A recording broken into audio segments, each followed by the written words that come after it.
So, kung may ma-receive ka man daw na blessing, sinasabi ng ating Six of Pentacles na kailangan mong maging mapagbigay sa mga taong nangangailangan din ng iyong tulong, no?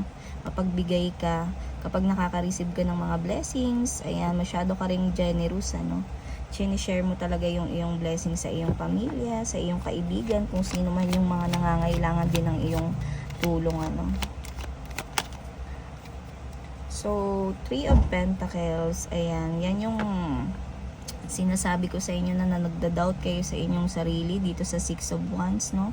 Masyado kayong nagda-doubt, masyado kayong natatakot. Alisin nyo na to, guys, kung ano man tong mga nararamdaman yung negative, no?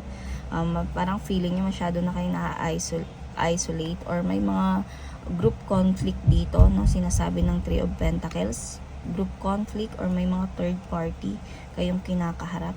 Ikaw ba yan or